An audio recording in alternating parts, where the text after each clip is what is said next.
दोस्तों, आज की मूवी हाल ही में आई एक प्रोस्टिट्यूट अनोरा की कहानी है। ये एक रशियन मूवी है जिसे विदेशी मीडिया में बहुत तारीफ मिल रही है और जिसने क्रिटिक्स चॉइस अवार्ड में 7 अवार्ड्स जीते हैं, जिसमें बेस्ट पिक्चर्स, बेस्ट डायरेक्टर के अवार्ड भी शामिल हैं।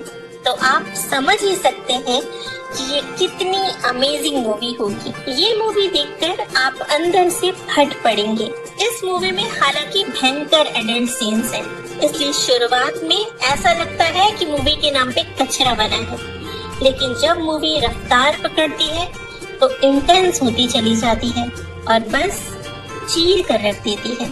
अगर आप अच्छे सिनेमा के प्रशंसक हैं और मैच्योर हैं तो आपको ये मूवी जरूर देखनी चाहिए। तो चलिए करते हैं कहानी की रेसिपी को डीमोल्ड। ये मूवी एक अमेरिकन प्रोस्टिट्यूट अनोरा के इर्द गिर्द घूमती है।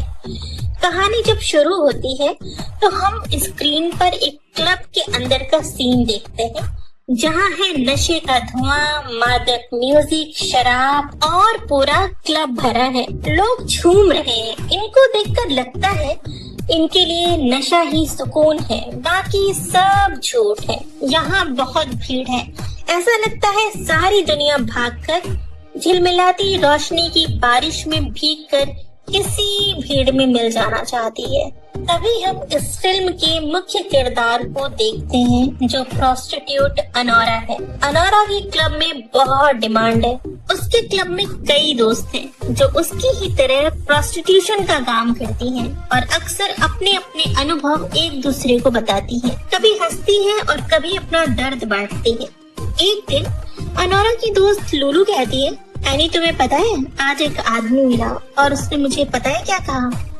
उसने कहा कि तुम मेरी बेटी जैसी दिखती हो। ये सुनकर मुझे लगा ये इंसान अलग है। मैंने सोचा शायद रुक जाएगा, लेकिन कमीना वो रुका नहीं। अनोरा लुलू से कहती है, तुम्हारी बात सुनकर वियर्ड लग रहा है, और वो दोनों उस आदमी को गाली देती है। एक रात क्लब में अनोरा जब रात का खाना खा रही होती है, तभी उसके क्लब का बॉस आ जाता है और अनोरा से कहता है, एनी एक क्लाइंट है, उसे हैंडल करो। अनोरा मना करती है और कहती है, मैं खाना खा रही हूँ, तुम किसी और को कह दो। उसका बॉस कहता है, उस क्लाइंट को रशियन समझने वाली लड़की चाहिए। चलो भी अनोरा, वो अच्छे पैसे देगा। उसका बॉस नहीं मानता।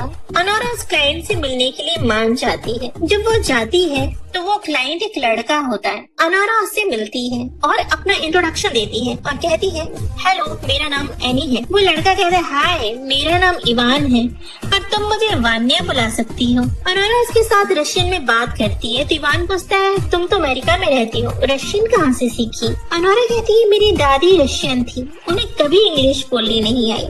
बचपन में मैं उनके साथ रहते रहते थोड़ी बहुत सीख गई हूँ, लेकिन मेरी रशियन अच्छी नहीं है। इवान हंसने लगता है और कहता है, चलो ये तो अच्छा हुआ, नहीं तो हमें बहुत मुश्किल होती। अनोरा इवान के साथ एक रूम में जाती है और उसके साथ समय बिताती है। दूसरे दिन अनोरा फिर से इवान के घर जाती है।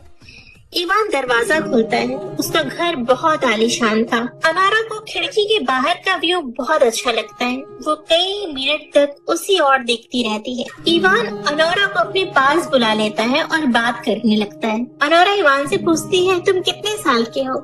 इवान कहता है, 21। और तुम?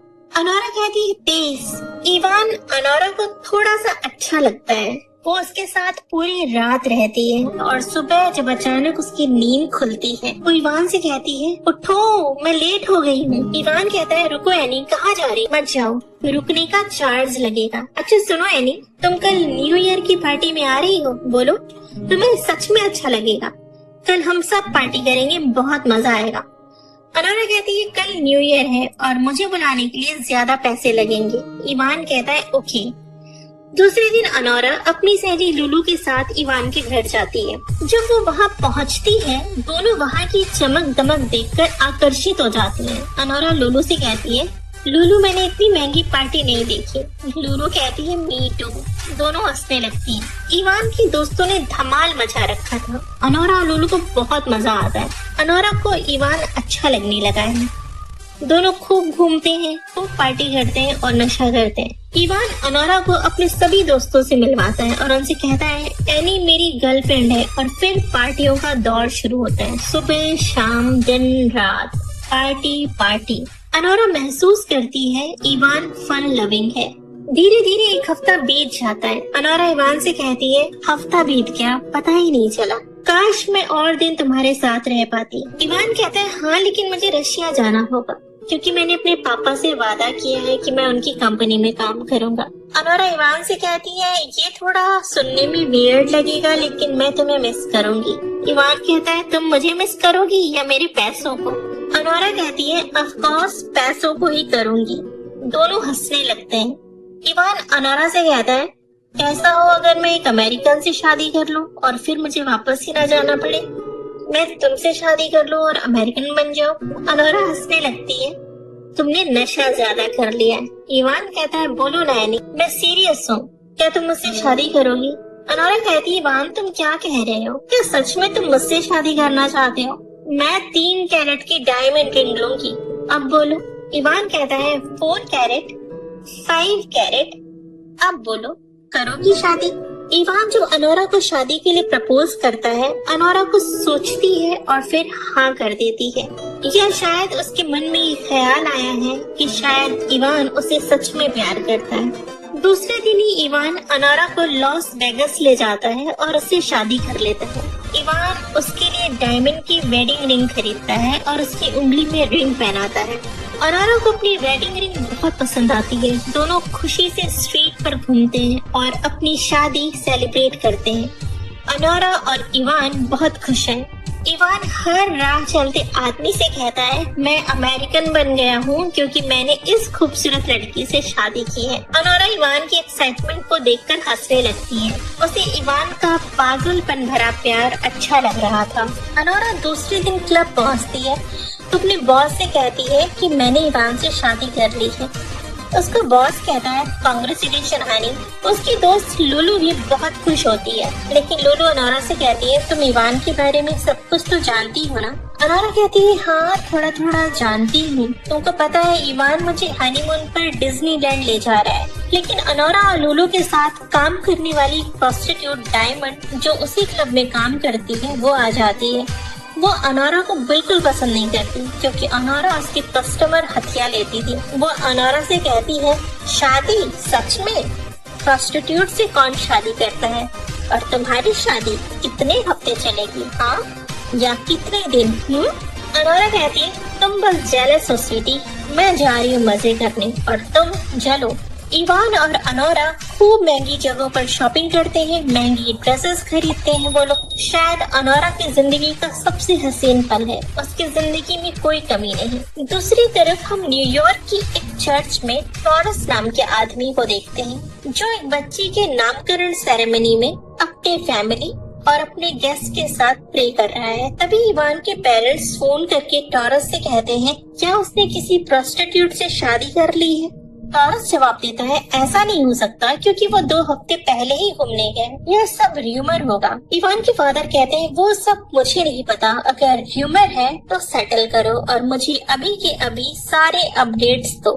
टॉरस के माथे पर टेंशन के कारण पसीना आ जाता है। फिर इवान के पास फोन करता है लेकिन इवान उसका फोन नहीं उठाता, बल्कि इवान उसकी कॉल को देखता है और फोन स्विच ऑफ कर देता है। टॉरस चर्च में नामकरण सेरेमनी छोड़कर नहीं जा सकता, इसलिए वो मार्टिन को इवान के पास जाने के लिए कहता है और कहता है पता करके आओ क्या उस छोटे कमीने ने किसी प्रोस्टिट्यूट से शादी कर ली है। दूसरी तरफ इवान और अनोरा एक साथ बातें कर रहे थे। अनोरा इवान से कहती है क्या तुम्हारे पेरेंट्स मुझे एक्सेप्ट करेंगे? इवान कहता है तुम्हारी फैमिली से मिलकर शायद बात बन जाए। इवान मेरी माँ किसी दूसरे आदमी के साथ रहती है। हाँ मेरी बहन है लेकिन उसे रशियन लड़के बहुत पसंद है। इवान उसकी बात सुनकर हंसने लगता है और कहता है इट्स कूल। अनोरा थोड़ी टेंस है।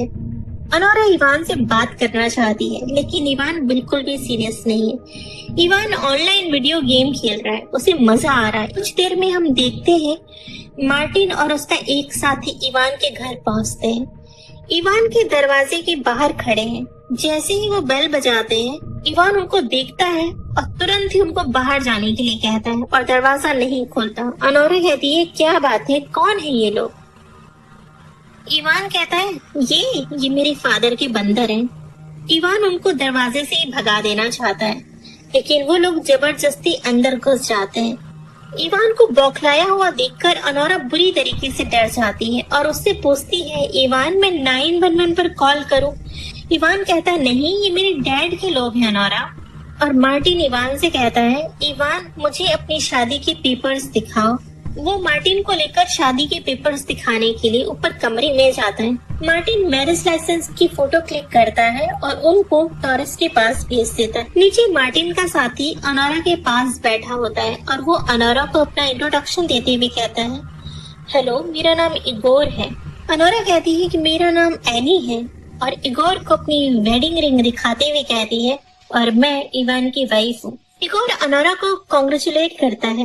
अनोरा को इगोर का शांत स्वभाव थोड़ा वियर्ड लगता है, क्योंकि जब से ये दोनों लोग आए हैं इवान हाइपर है। टॉरस के पास जैसे ही मार्टिन का भेजा हुआ मैरिज लाइसेंस की फोटो वाला मैसेज पहुंचता है, वो बौखला जाता है और चर्च में हो रहे बच्चे की नामकरण सेरेमनी को छोड़कर मार्टिन को फोन करके कहता है, इवान कहाँ है मार्टिन? मार्टिन फोन स्पीकर पर डाल देता है।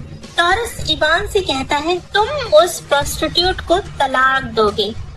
तुम कल वापस सेंट पीटर्सबर्ग जा रहे हो, तो पैकिंग शुरू कर दो। लेकिन उससे पहले एक मजेदार बात सुनो, मैं 10 मिनट में वहाँ पहुँच जाऊंगा और हम सिटी हॉल में जा रहे हैं, जहाँ हम तुम्हारी शादी को कैंसिल करवा रहे हैं। तुम बचोगे नहीं छोटे कमीने, तुम्हारे पेरेंट्स अब रूस छोड़ चुके हैं। इवान अपने पेरेंट्स के आने की खबर सुनकर बुरी तरीके से घबरा जाता है। अनोरा ये सारी बातें सुनकर और इवान को परेशान देखकर बहुत परेशान होती है। उसे लगता है इसकी नई जिंदगी एक झटके में छिन जाएगी। अनोरा को अचानक एहसास होता है कि इवान जाने वाला है। अनोरा कहती, इवान रुको 1 मिनट, मुझे कपड़े तो पहनने दो। इवान कहता है, फाइन मैं जा रहा हूँ। इवान बहुत डरा हुआ है। वो अनोरा को सीढ़ियों पर ही छोड़कर चला जाता है। मार्टिन उसका पीछा भी करता है, लेकिन वो फिसलकर गिर जाता है। दूसरी तरफ इवान के जाने की वजह से अनोरा बहुत डर जाती है। उसे कुछ समझ में नहीं आता कि ये क्या हो रहा है। वो भागने की कोशिश करती, लेकिन इगोर कहता है, बैठ जाओ। अनोरा सोफे के पीछे की मेज से कैंडल लैंप उठाती है और इगोर पर फेंकती है। वो झुक जाता है, जिससे वो दीवार पर लगी एक पेंटिंग से टकराता है, जिससे कांच का फ्रेम टूट जाता है। इगोर लैंडलाइन फोन की तार से उसके हाथ बांध देता है। अनोरा छूटने की कोशिश करती है, जैसे कोई आजाद चिड़िया फड़फड़ाती है जब उसे पिंजरे में डालते हैं। इतने में सामने के दरवाजे से मार्टिन आ जाता है। वो देखता है इगोर ने अनोरा को दबोच रखा है। इगोर मार्टिन से कहता है, मेरी मदद करो, ये पागल है, बिल्कुल कंट्रोल से बाहर है। इगोर कहता है, इसके पैर बांधो। लेकिन जैसे ही मार्टिन अनोरा के पास आता है, अनोरा उसके ऊपर भी अपने पैरों से जोर से किक मारती है और मार्टिन की नाक तोड़ देती है। मार्टिन दर्द से चीख पड़ता है। वो अनोरा के ऊपर चिल्लाने लगता है कि तुम पागल हो। अनोरा ने पूरे घर को तहस नहस कर दिया था। इतने में टॉरस आ जाता है और घर की ऐसी हालत देखकर जाग जाता है और मार्टिन से इवान के बारे में पूछता है। मार्टिन कहता है वो भाग गया है। टॉरस देखता है इगोर ने अनोरा को दबोच रखा है। टॉरस कहता है, इगोर ये तुम क्या कर रहे हो? तुमने उसे क्यों पकड़ रखा है? अनोरा को लगता है ये लोग अब उसे नहीं छोड़ेंगे। वो जोर जोर से चिल्लाने लगती है, बचाओ बचाओ। टॉरस, इगोर और मार्टिन तीनों सदमे में आ जाते हैं। लाल कलर के स्कार्फ से अनोरा का मुंह बांध देता है। टॉरस अनोरा से कहता है, अगर तुम शांत रहकर हमें हमारे सवालों के जवाब दे दोगी, हम तुम्हें जाने देंगे। अनोरा कहती है, इवान तुम लोगों को छोड़ेगा नहीं, वो हेल्प लेने गया है। मैं उसकी वाइफ हूँ, मैं तुम लोगों को जेल भिजवाऊंगी। टॉरस अनोरा के फोन से इवान को फोन लगाता है, लेकिन वो उसका फोन नहीं उठाता। अनोरा, इवान तुम्हारा हस्बैंड है और वो तुम्हारा फोन तक नहीं उठा रहा है। तुम इवान के बारे में कुछ नहीं जानती हो। मैंने आज तक उसकी गंदगी को छुपाया है। उसका बाप मुझे इसी बात के पैसे देता है। मैंने उसको बचपन से देखा है। तुम उसके बारे में कुछ नहीं जानती। अनोरा कहती है, मैंने उससे शादी की है। उसने मुझे डायमंड की रिंग दी है। टॉरस कहता है, शादी, माय फुट। वो अनोरा के हाथ से अंगूठी छीन लेता है और कहता है, तुम्हें क्या लगता है ये घर उसका है? ये उसके पेरेंट्स का घर है। ये जो दौलत तुम देख रही हो, सब उसके पेरेंट्स की है। जिस बेडरूम में तुम उसके साथ रही हो वो बेडरूम भी उसके पेरेंट्स का है। तुम्हें ये बात समझ में आ रही है? वो मात्र 21 साल का है, वो भी पूरा नशेड़ी बेवकूफ लड़का। और तुम क्या हो? तुम भी एक बेवकूफ हो। टॉरस मनी मन बुदबुदाता है, सिली किड्स। टॉरस अनोरा से कहता है, देखो मुझे साफ साफ बताओ वो कहाँ होगा। टॉरस एक एडवोकेट को फोन करता है और कहता है कल इवान का डिवोर्स कराना है किसी भी हाल में। बहुत देर तक अनोरा इवान का इंतजार करती है कि शायद वो लौट आए, लेकिन जब वो नहीं आता तो उसका मन डूबने लगता है। टॉरस कहता है, मैं जानता हूँ कि तुम्हें दुख पहुँचा है, उसने तुम्हें शर्मिंदा किया है, लेकिन मैं तुम्हारी मदद करना चाहता हूँ। मैं तुम्हें शादी तोड़ने के लिए $10,000 दूंगा। अनोरा कहती है, लेकिन उससे पहले मुझे इवान से बात करनी है। टॉरस कहता है, हम सब यही चाहते हैं। लेकिन टॉरस अनोरा से साथ में ये भी कहता है कि अगर वो मिल गया तो तुम $10,000 लोगी और चली जाओगी और दोबारा इवान से कांटेक्ट करने की कोशिश नहीं करोगी। अनोरा कहती है, ठीक है। आखिर में टॉरस के कहने पर वो इवान को ढूंढने के लिए मान जाती है। टॉरस कहता है, उसे खोलो। टॉरस कहता है, तैयार हो जाओ। इगोर अनोरा के लिए पिछली सीट का दरवाजा खोलता है। इगोर अनोरा के साथ पिछली सीट पर बैठ जाता है। अनोरा कहती है, मैं नहीं चाहती कि ये कमबख्त साइको मेरे साथ यहाँ बैठे। मार्टिन कहता है, लेकिन मैं तुम्हारे साथ पीछे नहीं बैठूंगा क्योंकि तुम भी एक पागल हो। सभी ठंड से कांप रहे होते हैं। इगोर अनोरा को एक रेड स्कार्फ देता है, लेकिन अनोरा उससे गुस्सा है इसलिए उसे गाली देती है और स्कार्फ अपने गर्दन के चारों ओर डालती है। दिन डूब जाता है और रात हो जाती है। टॉरस एक रेस्टोरेंट में जाता है और इवान की फोटो दिखाते हुए कहता है, क्या किसी ने इवान को देखा है? लेकिन जब कोई रिस्पॉन्स नहीं आता तो वो चिढ़ जाता है और चिल्लाता है, ये बच्चे, ये नई पीढ़ी के हकदार बच्चे, कितने घिनौने हो तुम लोग। अपनी तरफ देखो। बड़ों के लिए कोई सम्मान नहीं, कोई महत्वाकांक्षा नहीं, कोई लक्ष्य नहीं, अपने लिए नए कूल स्नीकर्स खरीदने के अलावा कोई काम नहीं, कोई नैतिकता नहीं। आलसी बेवकूफ कहीं के, अभिमानी, अशिक्षित, पूरे दिन टिकटॉक, इंस्टाग्राम, बिगड़ैल। तुम्हें क्या हो गया है? मैं 16 साल की उम्र से काम कर रहा हूँ। क्लब के लोग इस बात से टॉरस का मजाक उड़ाते हैं। दूसरी तरफ हम वो जगह देखते हैं जहाँ अनोरा प्रोस्टिट्यूशन का काम करती है, जिसमें डायमंड लुलू से कहती है, एनी का अरबपति पति अभी अभी आया है और वो एडवेंचर की तलाश में है। लुलू अनोरा को फोन करके बता देती है कि इवान यहाँ आया है। टॉरस सभी को लेकर वहाँ पहुँचता है। लुलू अनोरा से कहती है वो डायमंड के साथ एक प्राइवेट कमरे में ऊपर है। अनोरा के पास कोई शब्द नहीं है, वो फर्श पर तेजी से चलती है। टॉरस इवान को देखता है, उसे गाली देता है, तुम कमीने हो। इवान पूरे तरीके से नशे में धुत है। अनोरा कहती है, इवान, मैं फोन और मैसेज कर रही थी, तुम क्यों नहीं आए? तुमने मेरा इंतजार क्यों नहीं किया? इन लोगों ने मुझे बांध दिया और मेरा मुंह बंद कर दिया। इवान हंसता है। अनोरा कहती है, ये मजाक नहीं है इवान, उन्होंने मुझ पर हमला किया, हम पूरी रात तुम्हें ढूंढते रहे हैं। इवान पूछता है, मेरे पेरेंट्स यहाँ हैं? टॉरस कहता है, वो दोपहर तक आएंगे, चलो हमें तुम्हारी शादी कैंसिल करानी है। अनोरा टॉरस से कहती है, चुप रहो, ये ठीक नहीं है, ये नशे में है, उसे नहीं पता कि क्या हो रहा है। इवान कहता है, मुझे रूस जाना है। अनोरा कहती है, ठीक है, लेकिन मैं तुम्हारे साथ चलूंगी क्योंकि मैं तुम्हारी वाइफ हूँ। हम साथ है ना? है ना इवान?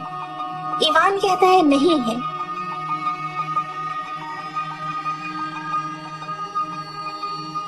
इवान नशे में है, इसलिए अनोरा नहीं जानती कि इवान सीरियस है या नहीं, लेकिन एक बात तो वो जान गई है कि उसकी बातों में सच्चाई है। टॉरस कहता है, चलो चलते हैं।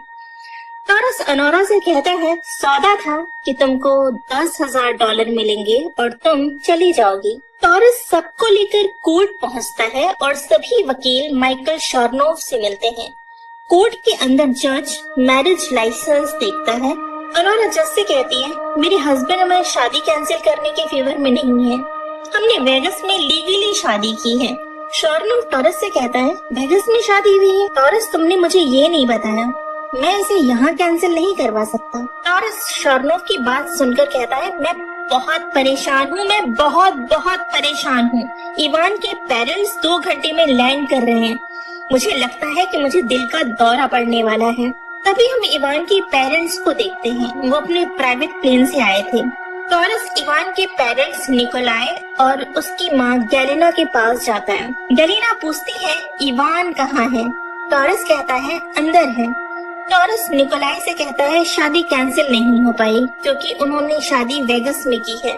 दूसरी तरफ गैलिना इवान से कहती है घिनौने लड़के, तुम शर्मिंदा भी हो। और तभी अनोरा गैलिना के पास जाती है और कहती है मैं एनी हूँ, आपसे मिलकर बहुत अच्छा लगा। मैं इवान की वाइफ हूँ। हम चाहते हैं आप इस शादी को एक्सेप्ट करिए। गैलिना अनोरा से कहती है इवान तुम्हारा पति नहीं है और तुम इस परिवार का हिस्सा नहीं हो। वो तुमसे प्यार नहीं करता और हम इसे एक्सेप्ट बिल्कुल नहीं करेंगे। अनोरा ये सुनकर सुन्न हो जाती है। वो आशा भरी नजरों से इवान की तरफ देखती है। अनोरा कहती है इवान, हम डाइवोर्स लेने जा रहे हैं। इवान कहता है हाँ बेशक, तुम बेवकूफ हो। यहाँ क्या हो रहा है तुमको दिखाई नहीं दे रहा क्या? हालांकि अमेरिका में मेरे लास्ट डेज को एक्साइटेड बनाने के लिए मैं तुमको जरूर थैंक यू कहना चाहूंगा। अनोरा को समझ नहीं आ रहा है कि क्या कहे। इवान बिल्कुल बदल गया है। उसे यकीन ही नहीं होता कि इवान का ये चेहरा भी है जो बहुत घिनौना है। वो हताश हो जाती है। ऐसा लगता है वो टूट रही है और बेबस है। अनोरा कहती है हाँ तुमको मजा आया। अनोरा इवान को प्लेन की सीढ़ियाँ चढ़ते हुए देखती है। गैलिना कहती है एनी कहाँ है? कुछ देर बाद गैलिना तेजी से सीढ़ियाँ उतरती है। गैलिना कहती है तुम प्लेन में चढ़ोगी और तलाक लोगी।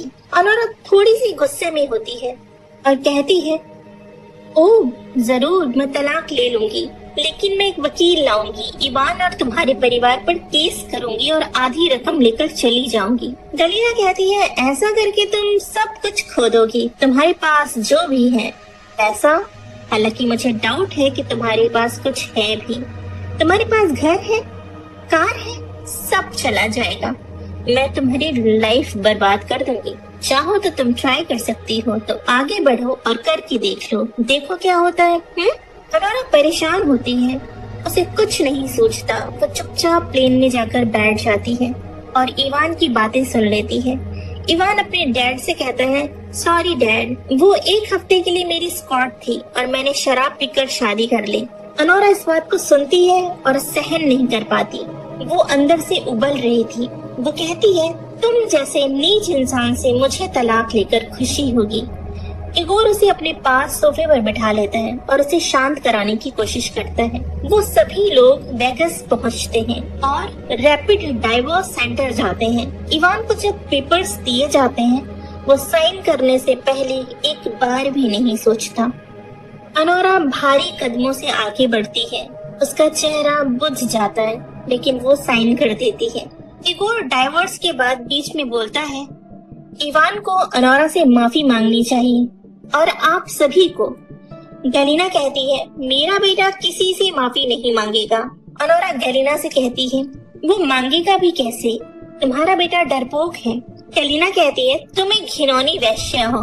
अनोरा पलटकर कहती है तुम्हारा बेटा तुमसे इतनी नफरत करता है कि उसने तुम्हें परेशान करने के लिए एक वैश्या से शादी कर ली और अब ये भगोड़ा तुमको मिल गया है, तो खुश रहो अपने कचरे के साथ। गैलिना कहती है रुको, ये मेरा दुपट्टा है। अनोरा दुपट्टे को देखती है, उसे गर्दन से उतारकर उसे फर्श पर गिरा देती है।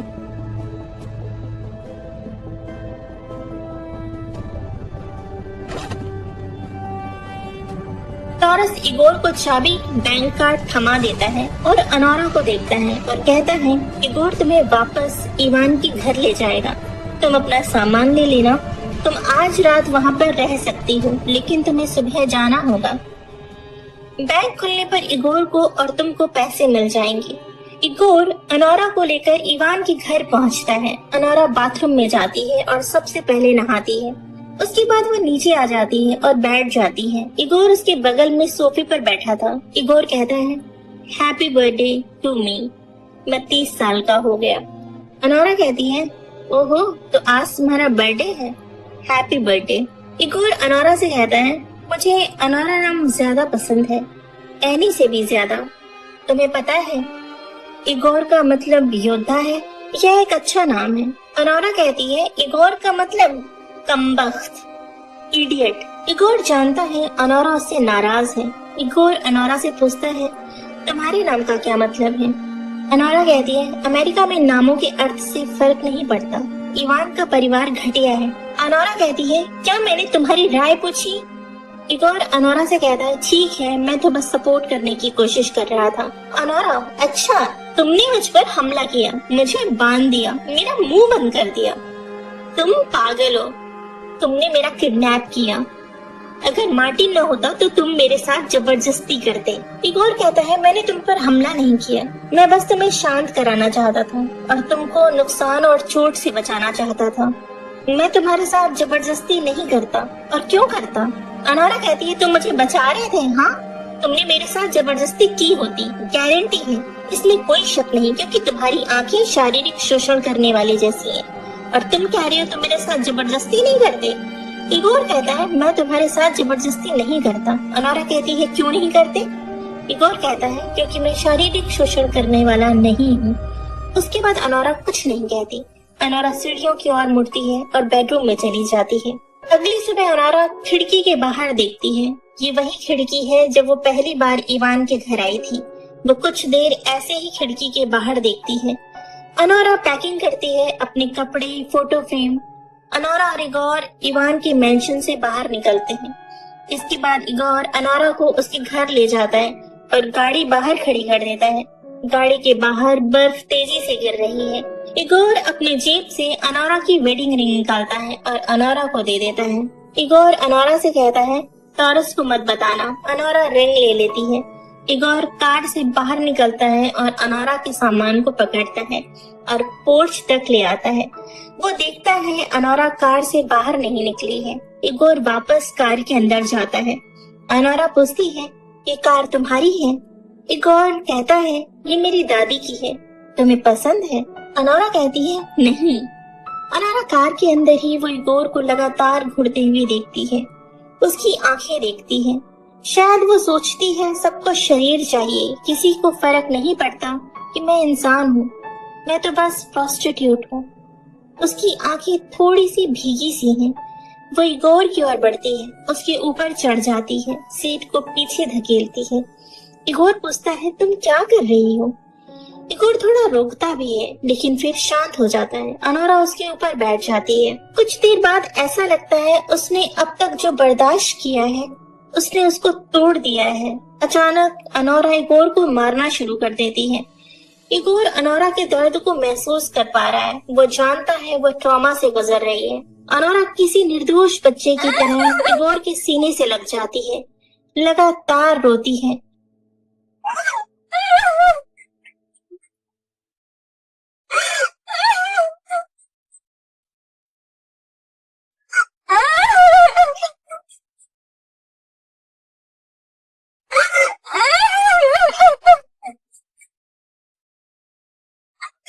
इगोर को अनोरा की फिक्र है। वो अनोरा को छाती से लगाए रखता है। गाड़ी के बाहर बर्फ लगातार गिर रही है और अंदर अनोरा के दर्द का आइसलैंड भी इगोर का प्यार पाकर लगातार पिघल रहा है। और इसी भावुक पल के साथ ये कहानी खत्म हो जाती है। दोस्तों, तो ये थी आज की कहानी। कैसी लगी बताना जरूर। मिलते हैं अगली एक्सप्लेनेशन वीडियो में। तब तक के लिए विदा दीजिए। नमस्कार।